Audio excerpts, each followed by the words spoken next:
Today, we are going to take a look at the Skaven faction in Warcry. This is a very interesting faction. Although technically part of the overall Chaos faction, Skaven are definitely something all of their own. Games Workshop has a long history of in-jokes and being somewhat derivative, but the Skaven honestly seem to be something brand new. There are obvious elements within the Skaven that show influences, like the rat and disease association of Black Death, or the ninja of Japanese folklore. But unlike, say, the classic elves or dwarfs, which are mostly just Tolkien or Nordic mythology, the Skaven feel pretty unique. The Skaven first appeared in 1986. Initially, this was just for Blood Bowl with the Skaven Scramblers. They soon also got a write-up in the Citadel Journal by Jess Goodwin. In there, they are described as Chaos Ratmen, and it suggested they are originated with rats who had lived in the ruins of the old Slan temples and had fed on the warpstone there. It's actually remarkable how detailed this write-up is, with lots of the elements of the faction, as it exists today, already fully developed. So we have the clans, the Horned Rat, the Council of 13, the Grey Seers, those classic glyphs, their addiction to warpstone, poisoned orbs, plague sensors, and fire throwers all detailed. It even mentions how warpstone is refined into powdery grey material, something that the Grey Seers have been known to snort. We also get to see the initial Skaven models designed by Jess, which have the classic elements like the Grey Seers' Ram's skull helm, the Night Runner's assassins in ninja pajamas, weird Bane breath holding up a page, like a bearer of the word, and even a flamethrower crew. Although the Skaven are desperately in need of a range update, they do still exist as a model line today. By the time Age of Sigmar comes around, the Skaven have basically infested all of the realms, gnawing at the very essence of reality, and creating their own sub-realm called Blight City, a place I can only imagine to be some sort of nightmare steampunk city. To quote from one of the Warcry books, every Skaven firmly believes in two essential truths: that they are the greatest being that has ever lived, and that everything else is a rival who wishes to overthrow them. All Skaven must constantly be on guard against their underlings, for though they are not brave, they are vicious opportunists and happily organize accidents for their rivals. If you do get the chance, I highly recommend the Gotrek and Felix series, and in particular the second book, Skaven Slayer, which has some amazing dialogue from a Skaven leader, a Grey Seer called Tanquil. It is absolutely hilarious. The Skaven are split into various clans, each with their own focus. The rats of Clan Eshin travel to the east and learn the arts of the assassin. Clan Pestilence travel to Lustria and made deals with demons of Nurgle to carry plague. Clan Moulder are beastmasters of renown, creating terrifying rat ogres. Clan Rictus are known for their elite jet black storm vermin. Clan Scryer for its warlock engineers, combining warpstone and science into unholy creations. And last I have Clan Moors, who are one of the more powerful of the warlord clans. There are lots of clans, and the ascendance of each comes and goes. That said, clans Eshin, Pestilence, Moulder, and Scryer have always been the major clans. Alright, enough background. Let's look at some numbers in Warcry. Here we have a quick plot. So the top in green has the average damage versus a toughness of 4 per point, and the bottom section has wounds per point. There are a total of 56 profiles coming up, but that's including range and melee profiles separately. For Skaven, there are 41 individual profiles. For damage, we're typically looking for the steps. So those are the fighters who do the most damage but for the cheapest points. Here we can see the giant rat is a decent contender, but we can also see it's pretty low on wounds. The plague monk with blades is another option, and further up we have the warp grinder, which looks quite interesting. All the way at the top we have the storm fiend with flare gauntlets. The rat ogre is a much cheaper option and is also sitting very high for damage at the points bracket, and does have reasonable health as well. So it looks like we've got some interesting options ahead. There are two abilities that almost every Skaven has access to. The first is their reaction, the Musk of Fear. If a fighter finishes a move visible to this fighter and within 3 inches, pick another friendly fighter within 3 inches of this fighter and give them a bonus move or disengage, making sure they end the action more than 3 inches away from the fighter who made the move action. This ability can be quite frustrating to play against. If you move up to the target to attack them, but end up within 3 inches of another fighter with an action free, your target can end up moving away. From an activation perspective, as a Skaven player, you're trading one action for another, but you're also denying your opponent from attacking, so you can kind of see it as action negation. Interestingly, this can also be used in an offensive manner. While your move action has to end up more than 3 inches away from the enemy fighter that made the move action, you can also move into melee range with another fighter. So that could let you take one of your small guys, trade one of their actions, and give it to a bigger fighter who will be able to do more damage. Unfortunately, you cannot chain two rats together. Anytime a fighter takes an action, the opponent can only make one reaction. So even if you have multiple rats ready, you have to pick just one. The second ability does require the agile keyword, but almost every Skaven has that runemark. Not everyone though, so do keep an eye out. This double lets you disengage for free on a 2+. The disengage action isn't the best, but it is a free action for a double, which is great. Combined, these two abilities really favor having reach or range abilities. So you can use the Musk of Fear and scurry away to constantly keep outside your opponent's threat, while still be able to hit back. Our first and cheapest fighter to look at are the clan rats. These are move 6, which is really nice and fast. And you get to choose between slightly better damage with the blade or reach of 2 with the spear. Based on the earlier abilities, I'm inclined to say to go with the spear. The damage for both is lower than we'd like. We kind of hope for closer to 3 damage at around 75 points, although that is pretty greedy. Similarly, we'd hope for 9 wounds, so that 8 wounds it's fine. In this case, we're trading the 3 damage for the extra speed of 6, along with the extra option for reach. It makes it a solid troop, not very cheap, but solid. Next along we have the giant rats. These flip what I just said about the clan rats. So now we get the damage we were hoping for, but we lose the wounds. They also gain the beast runemark, which for the most part is negative, and means that they can't do carry treasure or open doors. Going up 5 points, we get to the Night Runners of Clan Eshin. These are the same as the clan rats with blades, but 1 lower toughness. But for that, they get range 8 attacks with their slings. At an average damage of 1, that's not great, but it is a nice option to have. Moving up another 5 points to 80, we have the Plague Monks of Clan Pestilence. These are similar to the clan rats in that they have a melee and a reach option. For 10 points, you're losing a point of toughness and gaining damage. I'm a big fan of that stat profile. You're moving fast with 6 speed, staying at reach 2, and dishing out 3 damage on average, which is pretty good. The Plague Censer Bearer is a little bit of an upgrade on that. We've jumped to 105 points, which is considerable. The damage is slightly better than the staff, and we get an extra ability as a triple. Poisonous Fumes targets every enemy within 3 inches, and does damage equal to half the triple on a 3+. Triples are relatively hard to control, and at most that's going to be 3 damage, which really isn't great. And that will only apply on a 3+, so that brings the average down to 2. If you can get a lot of targets, happen to have a high triple, then it might be worth it. But I would probably stick to the normal Plague Monks instead of upgrading. Going back down to 80 and 95 points, we have the Storm Vermin options. These are super interesting. The Storm Vermin are the elite warriors of the Skaven, armed with the best armor that Skavenkind can provide. Both options have halberds, with a choice between shield or not. Taking the shield gives you 5 toughness, which is amazing, but it reduces the outgoing damage a little. No shield means extra stabbing, which ups damage, but it increases the points to 95. What's really interesting about this fighter though is the double Hired Bodyguard. Once you use it, heroes within 1 inch of the Storm Vermin cannot be targeted. So if they want to kill your hero, they have to go through your Storm Vermin instead.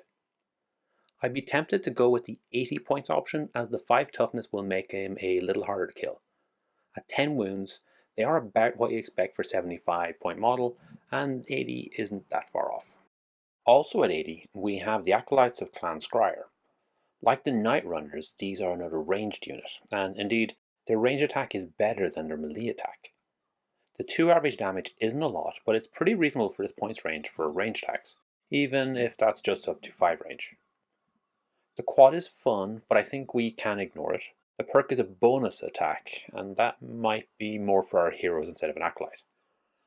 Generally, ranged warbands haven't been doing great, but it does work well with the core rat abilities.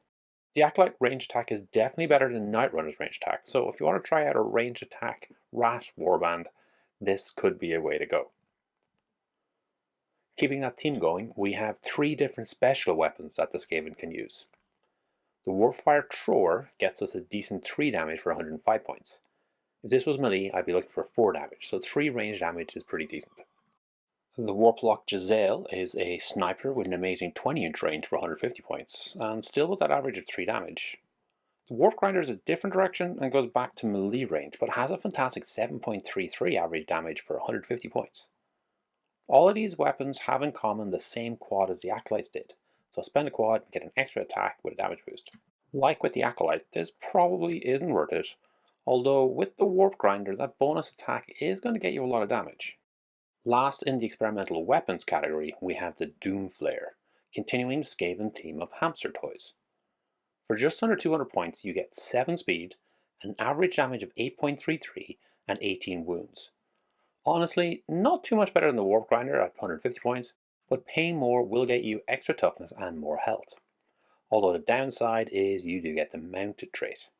That said, getting a few of these on the table is going to look hilarious. Next up, we move into the big boys. Rat Ogres are where brawn is more important than brains. The basic is the Rat Ogre at 225 points with 10.6 average damage, and the Brute and Beast rune marks. The Brute rune mark gives them access to a triple crushing charge, so the next time they move, they can do fixed damage to whoever they end up beside. There are lots of variants of this charge-like effect. It's usually handy to have as an option, but rarely used. We can also take the Rat Ogre with a ranged option, a Warp Fire gun. This reduces the melee down to 8 and gives 5 average damage range attack with 15 range, which is pretty awesome. It's the Packmasters that make the Rat Ogres great though. These 70-point models have stats similar to a Night Runner, but importantly have the Frenzied rune mark, which gives them access to the double Crack the Whip. This lets them pick a visible beast within 4 inches and let them have a bonus attack action. You could of course use it with a giant rat, but you're going to get a lot more damage out of it with a Rat Ogre. As this is only a double, you can get multiple uses out of it, and would often be the right call to use the wait action with your Packmaster for the first double, so you can then use the second double later in the turn. And the Rat Ogre isn't even their final form. While the basic Rat Ogre is an elegant balance of points and punching, the Storm Fiends take it all up a notch, doing some truly insane damage. Unfortunately, these do not have the Beast rune mark, so you don't get to leverage them in the same way you do the Rat Ogre. The Storm Fiend with Grinder Fists and the Storm Fiend with Doom Flare Gauntlets are the most efficient damage per points for the Warband, so they really are as terrifying as they look. In case that wasn't enough, they also come with ranged options. All here still have 8 average damage in melee, so they can certainly get some work done up close. I think the Wind Launchers probably aren't worth it. They're only doing 2.67 damage with their range stack, although it is an impressive 20 range. The Rattling Cannons are probably the most appealing, with 5.33 range damage, though you're still paying 25% of your warband for that. Alright, those are the minions who we will use to bring us to great glory. But we can take a total of 3 heroes from match play. The Skaven heroes all have this triple ability, Lead from the Back. If you're looking at the PDF in Warhammer Community, you'll see a slightly different version than the one on screen. That's because it was toned down a little in some of the recent updates, but it's still quite potent. Visible fighters within 6 inches of this hero will get +1 to melee attacks. Extra dice is always good. It's obviously best on high damage models who already have very few dice, so the average damage per dice is high. You also get to stack, so the bonus from this triple will stack with the universal double onslaught once the other fighter uses it. Unfortunately, as it's only visible fighters, the hero will not be able to boost their own attacks. Looking at the heroes, we first have the classic Grey Seer, the sorcerers of Skaven kind. Damage isn't great for the points, but it is reach and ranged. You expect around 3 wounds per 25, so 18 wounds for 140 is pretty good. The unique thing about this hero is the double ability, Consume Warpstone token. It's a bit of a weird one. You roll dice equal to your ability number, so 1 to 6, and for each 4 plus, you increase the hit and crit damage from the next ranged attack by this fighter. Best case we have 6 dice, 3 of those will be 4 plus on average. That'll increase hits by 3 and crits by 3. The attack is pretty low strength at 3 though, and only has 2 dice. Hits against T4 are going to be on 5s, and crits of course are going on 6s. So we're going to be increasing average damage by 1.5, which, while something, really isn't very exciting. A more popular option is the Master Molder. Clan Molder specializes in its minions, and in particular the Rat Ogres. At 125 points, this is much cheaper than the Grey Seer.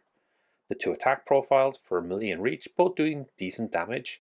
Like the Pack Master, Master Molder has the Crack the Whip ability, which is probably a key ability for Skaven warbands. In addition, this hero also has the double Flesh Mend, which can be used to heal up one of the beasts. So that's the Rat Ogres or the Giant Rats, but unfortunately not the Storm Fiends. Next up we have the Warlocks. These are, let's say, lesser magic users who supplement their dark arts with wild inventions and warpstone infused technology that is the signature of the Skaven. At the lowest tier we have the Engineers, who have melee and ranged with relatively low damage. Then we have the Warlock Bombardier with increased range damage and an impressive 15 range. Alternatively, we have the Arch Warlock, who sticks to a reach weapon with an average damage of 5. Still a little low for the points. All of these have the double Warp Lightning, which will do a single point of damage to a chain of fighters within 3 inches of each other. So that's between 1 and 6, which doesn't seem like a lot, but there are no rolls involved. It's just straight guaranteed damage that doesn't care about toughness, which is really nice. They also have access to the quad we were looking at earlier. It's a nice option, but not enough to take a Warlock for. Plague Priests are the leader of the Plague Monks. The Priest and Bringer profiles are both pretty similar, but for 20 more points you get 6 more wounds and a reach of 2, which I think is a good deal. The triple is quite interesting. It sets up what ends up being roughly a 7-inch diameter bubble, in which your opponent cannot use abilities. That's a great way to win a champion versus champion fight, I think, although you might just be better off using your triple to power a big attack instead. We then have 2 assassin options courtesy of Clan Eshin. We have the Knight Leader at 125 points and the Death Master at 185 points. Both have a decent melee attack and a ranged attack, with the Death Master doing more damage in each case. At 185 points, doing 6.67 is just under the 7 we'd be looking for at 170 points. But looking for a damage every 25 points is a very optimistic ask, so the Death Master is still doing some pretty great damage. That gets even better once you look at the unique triple. For the Assassins, it's Running Death, which will give them a free move or disengage option, as well as a boost of damage hits and crits by 1. That's pretty amazing. Looking at the Death Master, we can Running Death him in with that move of 7, and then get 2 attacks. Now normally they will be 6.6 damage on average, but the bonus brings each attack up to 9.17. So a Death Master with a triple is a 7-inch range with nearly 20 damage on average. The numbers on the Knight Leader aren't quite as impressive, taking that average 4 damage to 5.33, but it's still pretty nice. The Warlords are a little bit more bare bones, focusing just on the numbers without any special rune marks to back them up. The cheapest is the Claw Leader, then Fang Leader, and finally the Claw Lord at the most expensive. I'm not sure why the Fang Leader loses the Agile rune mark while the others haven't. That's the rune mark that gives the double Scurry Away, which is a bonus disengage action. Occasionally Skaven don't have it for whatever reason. These are all basically the same profile, just scaled up based on points. We'd hope for 1 damage and 3 wounds per 25 points, and in each case these are about 25 points more than we'd hope for, but that baseline assumes move 4 and these roll movement 6. The last hero we have in the list is not going to be easy to find. This is Spiteclaw from the old Underworld's Warband.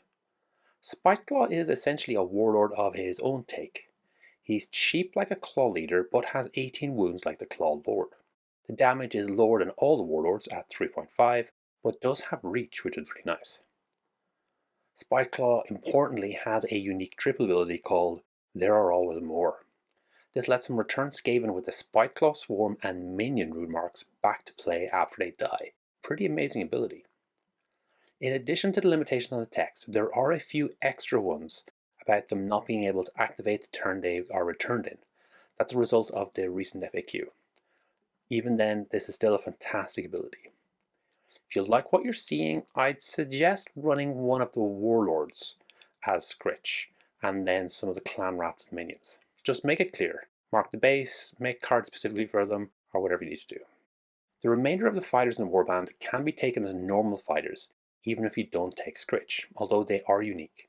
All have the Minion trait, apart from Kirk, who is essentially a Plague Monk with staff for 5 points more, but getting 4 more wounds.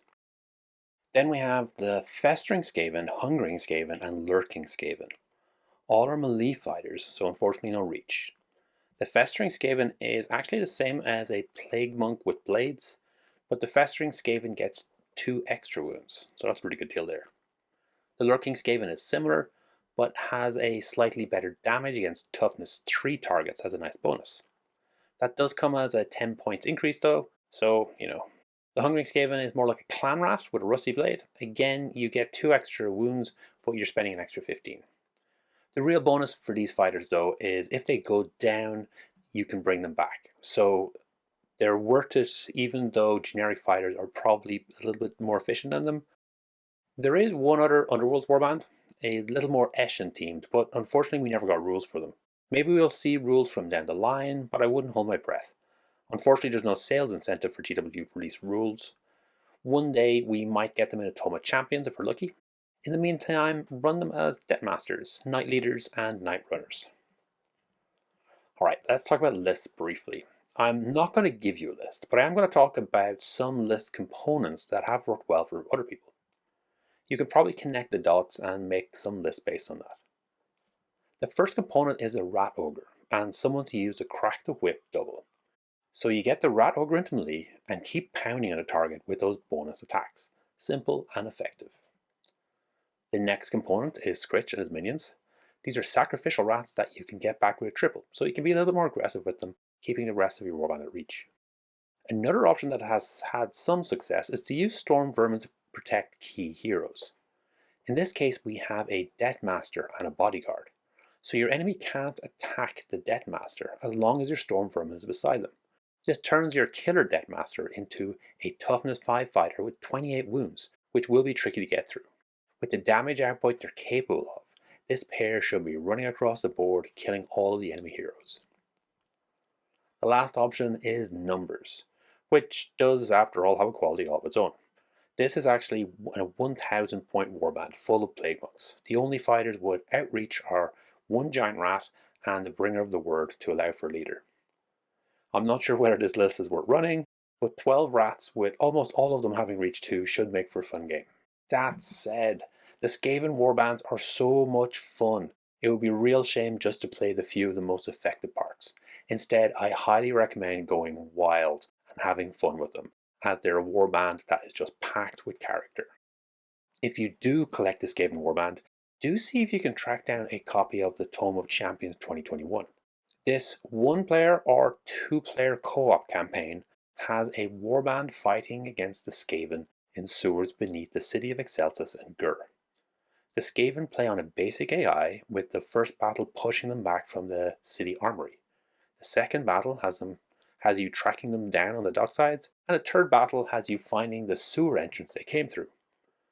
The fourth and final battle has your warband going into the sewers to a massive battle where the Skaven get the benefit from the Endless Horde special rule, meaning they just keep turning up over and over and over.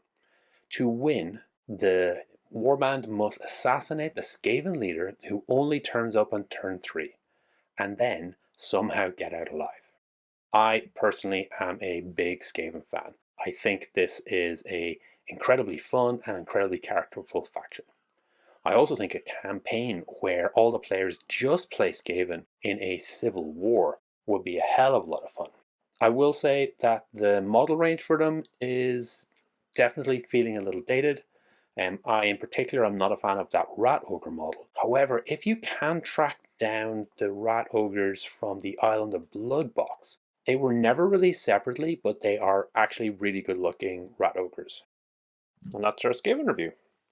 If you got any tips or tricks on running the Skaven, please do throw them into the comments, as I'd love to hear them. I honestly think that Games Workshop have done a fantastic job with the feel of this faction. Although, as I said, they definitely need new models.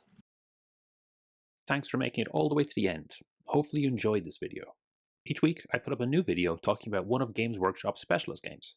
The goal is always to try and make the best possible two-player experience. If this is something you'd find interesting, please subscribe to the channel and comment to let me know what you'd like to see in future.